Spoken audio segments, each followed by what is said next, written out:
다음에는 그럼 우리 이 포럼의 대장을 맡고 계신 치어고 디스포럼 김성근 의원님의 발제를 듣는 시간을 갖겠습니다.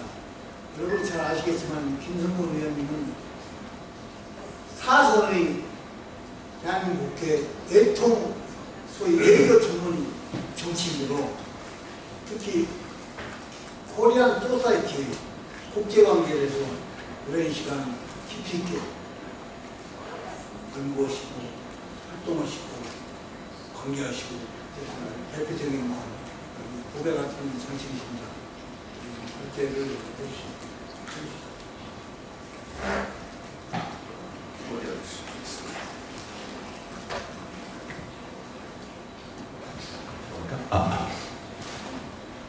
Good morning, everybody. 방금 소개받은 이 대회의 대회장을 맡은 김성근입니다. 먼저 3.1운동 100주년의 해 국제 코리아 재단 주관으로 미국의 중심도시 뉴욕에서 그것도 유서 깊은 콜롬비아 대학에서 한반도 평화 통일에 관한 포럼을 개최한 것을 진심으로 기쁘게 생각합니다. 지난 20년 동안 세계 주요 도시에서 매년 이 행사를 개최해 주신 이창주 교수님께 먼저 감사드리며 또한 오늘 축사를 해주시는 박효성 뉴욕 총영사님 그리고 찰스 윤 뉴욕 한인회장님 그리고 이 학교 시설을 이용할 수 있게 도와주신 찰스 암스트롱 콜롬비아 대학 교수님 그리고 참석해 주신 여러 내기빈들께 깊이 감사드립니다. 네, 어제 이른 새벽 우리는 한반도 분단의 상징인 판문점에서 트럼프 미 대통령과 북한의 김정은 위원장 그리고 남한의 문재인 대통령의 역사적인 3자 회동을 보았습니다. 누구도 예측하지 못한 이벤트였고 세계의 역사적 한 장면이었습니다. 여러분, 재작년 가을까지만 해도 북한의 ICBM 개발과 미국의 북핵 공격설로 인해서 한반도는 전쟁의 위기까지 치달았습니다. 그러나 작년 2월 평창 동계올림픽 이후 3번의 남북 정상회담이 있었고 2번의 북미회담 그리고 어제 남북미 3자의 역사적 회동이 숨가쁘게 진행되었습니다.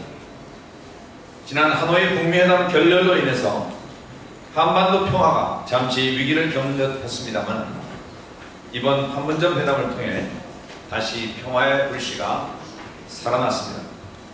한편의 드라마와 같이 흥미진진한 한반도 프로세스는 과연 앞으로 어떻게 전개될 것인가? 저는 인류 역사의 모든 사건은 우연히 일어나는 것이 아니고 오래전부터 기획된 신의 섭리 속에서 일어나고 있다고 믿고 있습니다. 아시아 동쪽 끝의 작은 나라 한국은 수많은 세월 동안 주위 강대국들의 침략을 받으며 고난의 역사를 계속해왔습니다. 특히 한국은 20세기 초 일본의 식민지로 벗어나다가 2차 대전 종전과 함께 해방되었습니다. 그리고 곧바로 남북이 각각 미군과 소련군의 지배를 받게 되었고 이후 남북이 각각의 정부를 세운 후에는 한국전쟁이라는 동족 상잔의 비극까지 겪었습니다. 그리고 지금까지 70여 년 분단의 역사를 계속해오고 있습니다만 과연 이 한민족 역사에 담겨진 하늘의 뜻이 무엇이겠습니까? 저는 한반도의 통일은 단순히 남북으로 갈라진 한민족이 다시 하나로 합하는 것에만 목적이 있다고 생각하지 않습니다. 그러기에는 지나간 분단의 세월이 너무 아프고 또 이 민족의 희생이 너무 아깝습니다.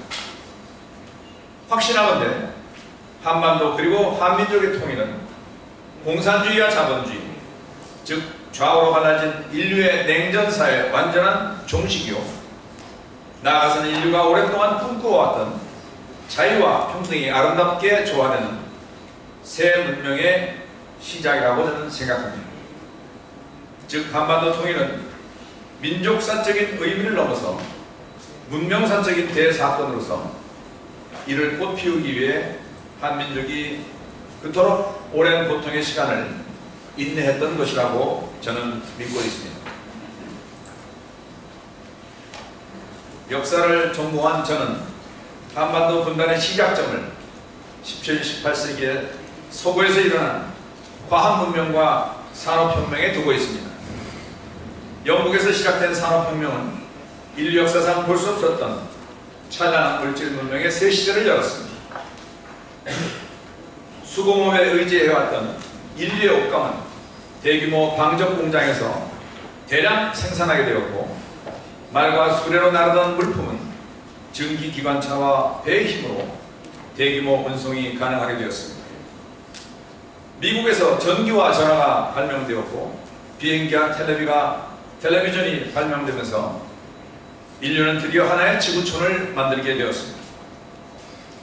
그러나 산업혁명은 인류를 물질적으로 풍요롭게 했지만 값싼 원료를 구입하고 소비시장의 확대가 필요하면서 필경 아시아와 아프리카의 약소국들을 식민지로 만들어 나갔습니다.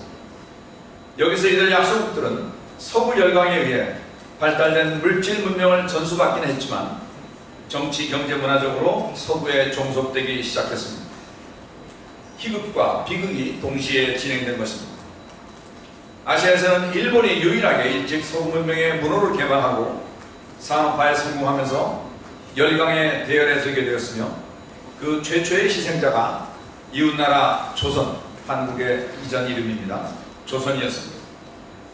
사실 일본의 조선 식민지화는 단순히 일본이라는 특정 국가가 이웃나라 조선을 침략했다는 지역적 차원을 넘어서 서구에서 시작된 물질 문명의 거대한 흐름이 일본을 통하여 동아시아를 지배하게 되는 보다 큰 역사의 흐름에서 보아야 문제를 좀 더 객관적으로 판단할 수 있습니다.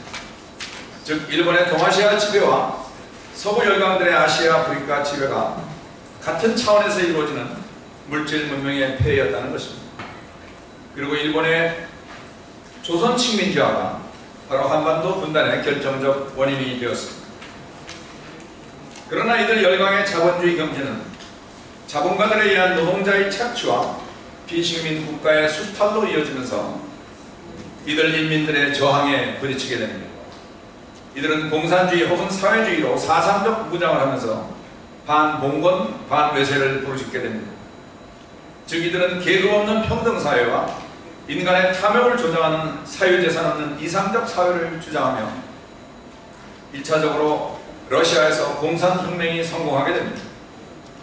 이후 지구촌은 소련을 중심으로 한 공산권과 미국을 중심으로 한 자본주의 국가로 크게 좌우로 나뉘어 소위 냉전 시대가 시작되었습니다. 그리고 마침내는 이 좌우 양대 세력이 한반도에서 한판 붙은 것이 바로 한국전쟁입니다. 이런 의미에서 한국전쟁은 남한과 북한의 내전적 성격을 넘어서 산업혁명에서 비롯된 자본주의와 공산주의 간의 문명사적 충돌이었습니다. 그래서 제가 한반도의 분단이 산업혁명에서 시작되었다고 말하는 것입니다. 사실 남한은 북한의 공산 정권과 전쟁을 치루었기 때문에 오랫동안 남한에서는 공산당이라고 하면 목적을 위해 수단과 방법을 가리지 않는 나쁜 집단, 즉 빨갱이로 인식되어 왔습니다.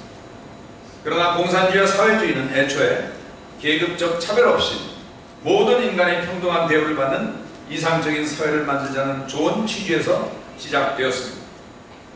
공산주의의 문제는 그 이론 자체보다는 폭력을 동원하여 목적을 성취하려는 방법론에 있다고 저는 봅니다. 물론 자본주의도 무력을 동원해서 약소국을 침략하고 식민지화하는 과정은 정당화될 수 없었습니다. 이런 의미에서 무력을 동원하여 조선을 강제 합병한 일본의 행위도 결코 합법 행위로 볼 수는 없습니다. 단지 당시 상황에서 열강들끼리는 이러한 행위를 서로 양해하였습니다. 그러나 어떤 정치적 이데올로기건 모든 정치적 이데올로기는 원래는 인류의 행복을 위해 인간이 만든 피조물이라는 것을 잊지 말아야 합니다. 그런데 우리 인간은 어리석게도 인간이 만든 정치적 이데올로기를 절대화하고 이것이 노예가 되어 상대를 부정하고 전쟁까지 치르는 모순을 범하고 있습니다. 이는 종교도 마찬가지입니다. 인간 영혼의 구원을 위해서 시작된 종교가 스스로를 절대화함으로써 사람이 종교의 노예가 되고 종교의 이름으로 다른 종교를 탄압하고 전쟁까지 치르는 일이 허다했습니다. 이 모두가 상대적 존재인 인간의 피조물들을 절대화시키는 데서 생기는 일종의 우상숭배적 폐해입니다. 인류는 오랫동안 인류의 공동선을 구현하기 위해 노력해왔습니다.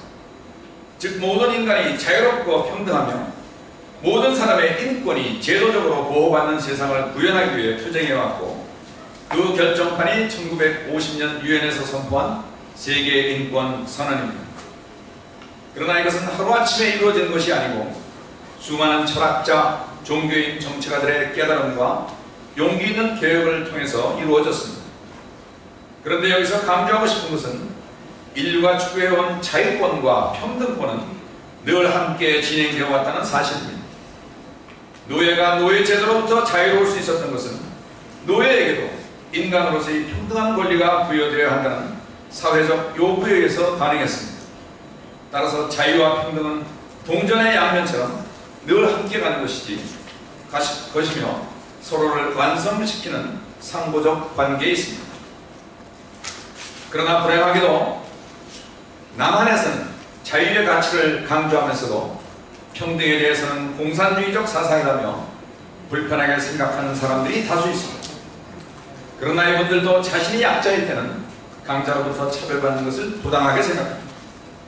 마찬가지로 북한에서는 평등의 가치를 강조하면서도 자유에 대해서는 자본주의적 사고라고 불편하게 생각하는 사람들이 다수 있습니다.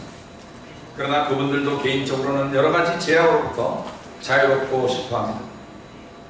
역사적으로 좌파 정권은 평등을 강조했고 우파 정권은 자유를 강조했습니다. 그러나 왼발 없이 어찌 오른발 혼자 앞으로 나갈 수 있으며 오른발 없이 어찌 왼발이 앞으로 혼자 나갈 수 있겠습니까? 역사의 수레는 이와 같이 진보와 보수, 좌파, 우파라는 두 개의 바퀴를 갖고 앞으로 전진하는 것입니다. 그런 의미에서 이제 우리는 공산주의와 자유주의 혹은 사회주의와 자본주의를 양자택일적 혹은 적대적 관계로 보지 말고 상보적 관계로 보아야 합니다. 이것이 앞으로 한반도 통일 과정에서 남과 북이 함께 이루어야 할 문명사적 과제이며 이런 의미에서 한반도 통일은 좌우 냉전의 끝이요 진보 보수가 상생 공존하는 새로운 문명의 시작이라고 저는 생각합니다. 아놀드 토인비의 문명 사관에 의하면 이제 인류는 새로운 문명의 탄생을 기다리고 있습니다.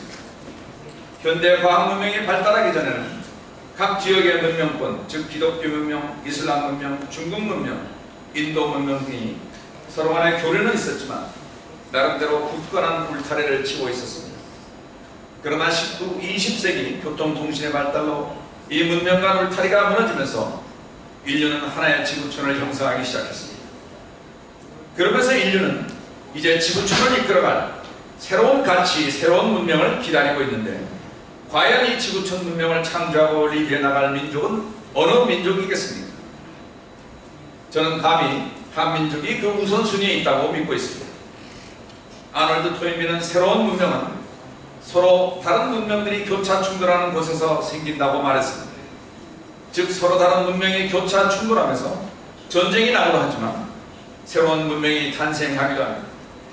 저는 근현대사에서 문명과 문명이 가장 강렬하게 교차하고 충돌한 것이 바로 동북아시아였다고 생각합니다. 그리고 그 중심에 한반도가 있습니다.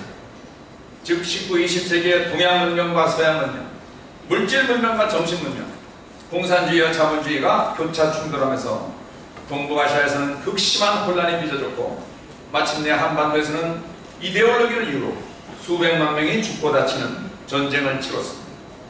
어리석은 전쟁이었지만 한민족 그리고 세계 인류에게 큰 가르침을 주는 전쟁이었습니다. 즉 인간이 인간 스스로 만든 사상의 주인이 되지 못하고 노예가 되면 이렇게 비극적인 결과를 만들어낸다는 교훈입니다. 그럼에도 불구하고 한민족은 부끄럽게도 이 전쟁의 교훈으로부터 배우지 못하고 아직 남과 북이 군사적 사상적으로 대립하고 있으며 남한에서는 여전히 진보와 보수가 극한적으로 대립하고 있습니다. 그리고 이 대립에는 한반도를 둘러싼 미국과 중국, 일본과 러시아의 책임도 적지 않습니다. 이제는 이 이념적 대립을 끝내고 전쟁의 시대에서 평화의 시대로 나아갈 때가 되었습니다.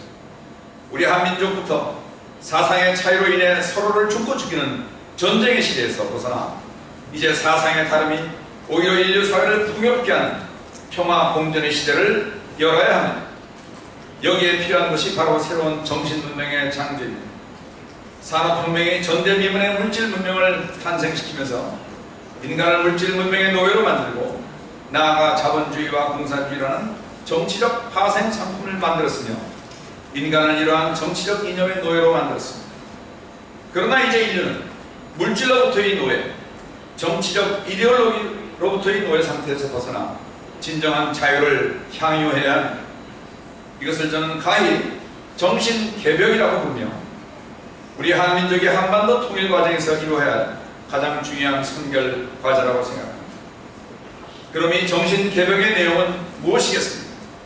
그것은 모든 인류를 한 형제로 보고 모든 종교, 모든 정치적 이데올로기가 인류를 행복하게 만들기 위한 다양한 길이라는 관용의 정신입니다.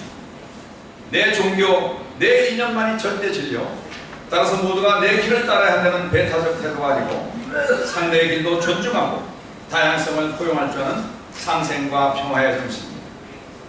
그리고 과거사에 대해서도 대참회, 대사면, 대용서의 정신이 필요합니다.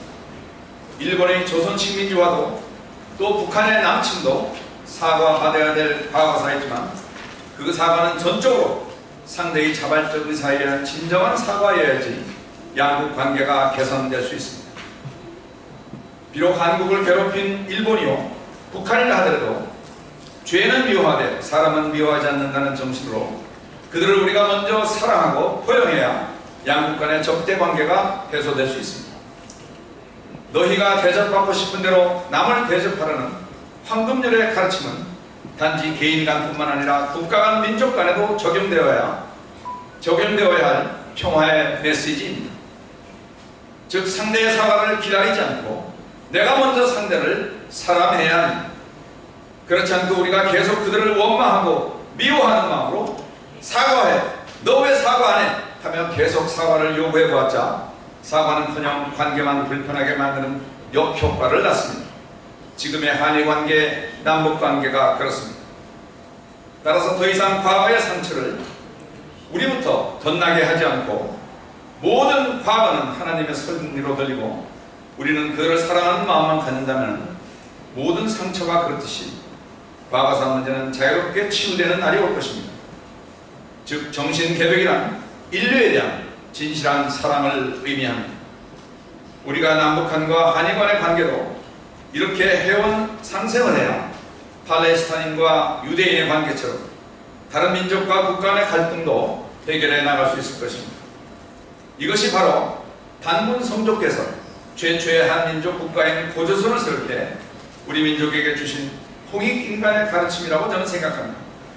즉 널리 인간 세계를 이롭게 하라는 홍익인간의 메시지는 한국인들끼리만 잘 살라고 하는 것이 아니고 모든 인류에게 유익한 민족이 되어야 한다는 세계 평화를 위한 큰 가르침이었습니다.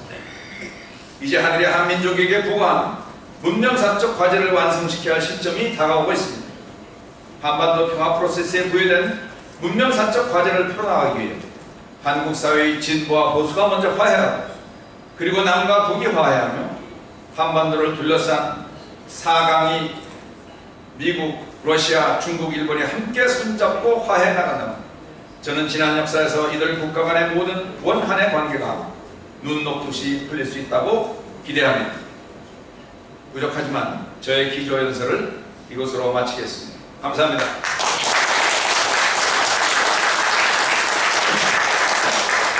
원래는 책자에 있는 PPT를 설명해 드리려고 하는데 너무 시간이 길어서 그냥 짧게 요약했다는 걸 양해해 주시기 바랍니다.